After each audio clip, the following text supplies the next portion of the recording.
ధూళినైన నన్ను దూతగా నిలిపావు, ఎన్నిక లేని నన్ను ఏలికగా చేశావు. ధూళినైన నన్ను దూతగా నిలిపావు, ఎన్నిక లేని నన్ను ఏలికగా చేశావు. భూమి విరిగి ఫలమిచ్చెను, మేఘమిరిగి వర్షమొచ్చెను, రొట్టె విరిగి వృద్ధి చెందెను, నన్ను విరిచి వాడుకోమయ్యా.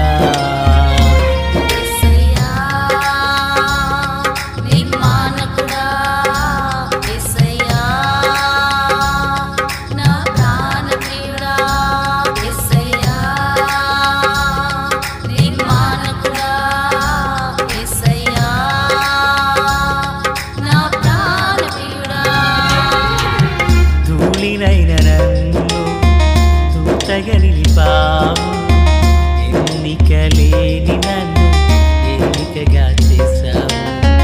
ధూళినైన నన్ను దూతగా నిలిపావు, ఎన్నిక లేని నన్ను ఏలికగా చేశావు. మన ప్రభు అయినటువంటి యేసుక్రీస్తు వారి పరిశుద్ధమైన నామంలో తండ్రి అయిన దేవాది దేవునికి నిత్యము స్తుతియు స్తోత్రములు, మహిమయు ఘనతయు ప్రభావములు యుగయుగములు ప్రభునకే చెల్లునుగాక. ఆత్మీయులారా, బాగున్నారు కదా? మరో పర్యాయము మనం ఇలాగున కలిసి దేవుని దైవవాక్యమును ధ్యానం చేటుగాను మహాదేవుడు మనకు చూపిన ఈ మంచి తరుణమును బట్టి మనం ప్రభువుని ఎంతగానో స్తుతించి బద్దులమునై ఉన్నాము. దయగలిగిన ఆయన ఆత్మచేత సమభూమి గల దేశమున ప్రభువు మనలను నడిపించునుగాక. ఆమెన్.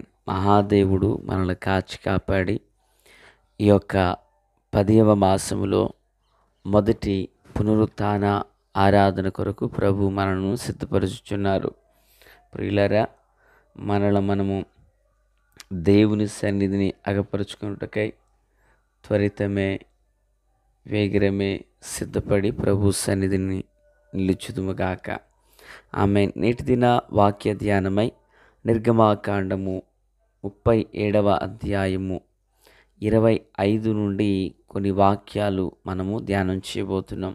మరియు అతడు తుమ్మకర్రతో ధూపవేదికను చేసెను, దాని పొడుగు మూరెడు, దాని వెడల్పు మూరెడు, అది చచ్చౌకముగా నుండెను, దాని ఎత్తు 2 మూరలు, దాని కొమ్ములు ఏకాండమైనవి. ప్రార్థన. తండ్రి దేవా, స్తోత్రాలు. చదువుబడి ఉన్న వాక్యము మీది, వినుచున్నవారు అందరూ మీవారు. మీ దాసుడనైన నన్ను పూర్ణముగా మరుగు చేసి దైవస్వరమును వినిపింపచేయండి. రాకడ కొరకు, రాజ్యం కొరకు సిద్ధం చేయండి. సియోనులో నుండి మీ కృపాహస్తం మా అందరికీ తోడయుండునుగాక. మేలు చేత నడిపించమని యేసయ్య నామమున అడిగి వేడుకొనుచున్నాము మా పరమ తండ్రి. ఆమెన్. ఆత్మీయులారా, బాగున్నారు కదా? ఈరోజు మనము ధూపవేదికను గూర్చి ధ్యానం చేయబోచున్నాము. ఇదే ధూపవేదికను గూర్చి మరి నిర్గమాకాండములో కూడా కొన్ని విషయాలు మనము అనగా 30వ అధ్యాయము 1 నుండి 5 వరకున్న వచనాలలో ఇదే ధూపవేదికను గూర్చి మనము చూడవచ్చు. మరియు రెండో పర్యాయము మహాదేవుడు ఈ ధూపవేదికను గూర్చి మాట్లాడుతున్నారు. ధూపవేదిక అనేది పరిశుద్ధ స్థలంలో అతి పరిశుద్ధ స్థలమునకు దగ్గరగా ఆ తెర ప్రక్కనే ఉంటుంది ఈ ధూపవేదిక. ఒక యాజకుడు బలిపీఠం మీద నిప్పులను తీసుకుని వచ్చి పరిశుద్ధ స్థలంలోనికి అడుగుపెట్టి దీపములను వెలిగించి, ప్రియులరా, ఈ ధూపవేదిక మీద ధూపాన్ని ఉదయం మరియు సాయంత్రం ఇశ్రాయేలీల ప్రజలందరి నిమిత్తమునై ఈ వేదిక మీద ధూపాన్ని వేస్తారు. ఈ ధూపం దేని సాదృశ్యంగా ఉంది అంటే ఒక వచనాన్ని చదువుతున్నాను.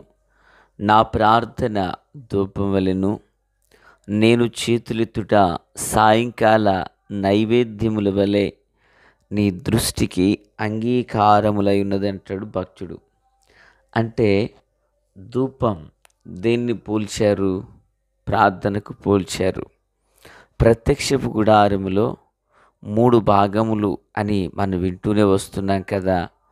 2 చోట్ల ఆ మహిమదైన గొప్ప వెలుగు ఉంటుంది. ఒకటి ఆవరణమైన బలిపీఠం మీద, 2 పరిశుద్ధ స్థలములో దీపవృక్షము, అలాగునే ధూపవేదిక. ఈ 3 చోట్ల 3 విధములుగా వెలుగు అనేది ప్రకాశిస్తూ వస్తుంది. ఈ ధూపవేదిక మీద నిప్పులతో ధూపం వేయాలి. ఈ నిప్పులు ఏనాటికి ఆనాడు క్రొత్తగా రగల్చకూడదు. మీకు అర్థమవడానికి చెప్తున్నాను. ఒక వ్యక్తి ఇస్త్రీ చేస్తున్నాడు. ఆ ఐరన్ పెట్టి కాకుండా లేక అది బొగ్గులు పెట్టయితే ఏ పూటకి ఆ పూట ఏం చేస్తాడు? మొదటిగా పెట్టెను రగిలిస్తాడు కదా ప్రియులారా. అయితే ఏ రోజుకి ఆ రోజు అవుతుంది. అయితే ధూపవేదిక మీద ఉదయం సాయంత్రం వేస్తున్నారు కదా ధూపం. ఈ ధూపం మీద ఏ రోజుకి ఆ రోజు నిప్పు రాజు పెట్టకూడదు. బలిపీఠం మీద నిప్పులు ఎప్పటికప్పుడు మండుచూనే ఉండాలి. ఆ బలిపీఠం మీదనున్న అగ్నియే, ఆ నిప్పులే ధూపవేదిక మీదకి రావాలి. బలిపీఠం కలువరి శిలువలో మరి యాగమైన ప్రభువును సూచిస్తుంది. అంటే యేసులో ఉన్న అగ్నియే విశ్వాసిగా నీ మీదకు, సేవకునిగా నా మీదను అది ఉండాలి. బలిపీఠం మీద ఉన్న అగ్ని ధూపవేదిక మీదకి ఆ నిప్పులు రావాలి. ఆ నిప్పుల మీద ధూపం వేయాలి. ధూపం ప్రార్థనా జీవితం. ఒక సేవకుడైనా సేవకురాలైనా వారు చేసే ప్రార్థనకు, వారు చేసే విజ్ఞాపనకు కేంద్ర బిందువు ప్రభు అయిన యేసే. ఆమెన్. అందుకే మనం ప్రార్థించినప్పుడు ఈ మనవులన్నీ నజరేయుడైన యేసుక్రీస్తు నామమున ప్రార్థించిన మనవులన్నీ పొందియున్నామని నమ్ముచున్నాము తండ్రి అంటున్నాం. మన ప్రార్థనకు కేంద్రం ప్రభువే. మన ప్రార్థనకు మూలం ప్రభువే. మన ప్రార్థనకు ఆధారం ప్రభువే. మన ప్రార్థనకు నిరీక్షణ ప్రభువే. ప్రియులరా, యేసుక్రీస్తు ప్రభుల వారి యొద్దకు శిష్యులు వచ్చారు. యేసు ప్రభుల వారు మీరు స్వస్థతలు ఎలా చేయండి చెప్పలా, ఇలా ప్రసంగాలు చేయండి అని చెప్పలేదు. ప్రభు ఏం చెప్పారు? ఇదిగో మీరు ఎలాగూ ప్రార్థన చేయండి అన్నారు. అంటే ఒక ప్రసంగం కన్నా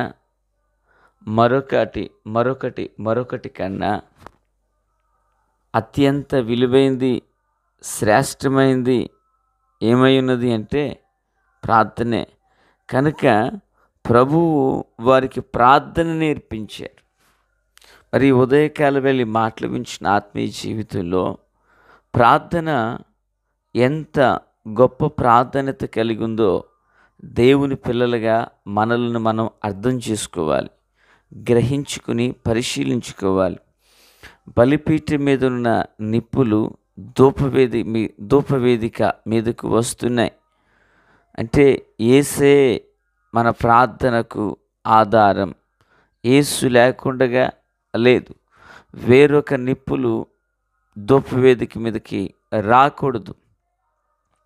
హల్లెలూయా. ఇక 2, ఇదే ధూపవేదిక ప్రార్థనా జీవితమును మాత్రమే కాదు, ఇది ప్రభు అయిన యేసును సూచిస్తూ ఉంది. వింటున్నారా? బలిపీఠం మీద బలి అర్పణ అర్పించిన ఆ నిప్పులు ధూపవేదిక మీదకి తీసుకుని వస్తున్నారు.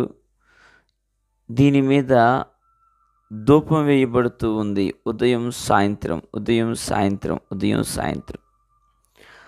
మన ఆత్మల కాపరి, ప్రధాన యాజకుడైన మన ప్రభువైన యేసు తండ్రి కుడిపార్శ్వమున ఉండి మన కొరకు నిరంతర యాజకుడునై మన కొరకు విజ్ఞాపనమును చేయుచున్నారు. దేవునికి స్తోత్రం. ఈ మాటలు వినిచున్న ఆత్మీయులారా, ఒక ధూపవేదిక మీదనున్న ధూపం పైకి వెళుతుంటే ఆ ధూమమును గుడారమంతా నిండినప్పుడు దేవుడు ప్రత్యక్షమయ్యారు. ఎవరి సమయాన? జకరియా సమయాన. తన వంతు వచ్చినప్పుడు వెళ్ళి ధూపం వేయించు ఉండగా, ప్రియులారా, దేవదూత అతనితో మాట్లాడినట్లుగా లూకాసు వర్తమానంలో చూస్తున్నాం. అంటే మనం వేసేటువంటి ప్రార్థన అనబడిన ధూపం మన ఇల్లంతా నింపబడాలి, మన గది నింపబడాలి. ఆత్మీయులారా, ఏ సంఘములో మనం ఉన్నామో ఆ సంఘంలో ప్రభుని స్తుతించి ఆ యొక్క దైవ కృపను పొందాలి. గుడారం మహిమతో ఎప్పుడైతే నిండిందో, శక్తి కలిగిన దేవుడు తన దూతను అక్కడికి పంపించారు. అలాగే మన పక్షాన ప్రభు అయినటువంటి యేసు తండ్రి సమక్షమున నిరంతర స్తోత్రార్హుడును యాజకుడునై ఉండి ఆయన పరిచర్య ప్రభు సన్నిధిలో ధూపం అనగా ప్రార్థన చేయుచు ఉన్నారు. ఇట్టి ప్రధాన యాజకుని మనం కలిగినందులకు గాను మనం ఎంతో ధన్యులమునై ఉన్నాం. దేవుని కృప మనందరికీ తోడయుండునుగాక. ప్రార్థన. తండ్రి దేవా స్తోత్రం. వాక్యమందరి హృదయాల్లో ఫలభరితం చేసి మేలుతో నింపి నడిపించండి. రాకడ కొరకు, రాజ్యం కొరకు సిద్ధం చేయండి. సియోనులో నుండి మీ కృపాహస్తం మా అందరికీ తోడయుండునుగాక. యేసు నామమున ఆమేన్. Praise the lord.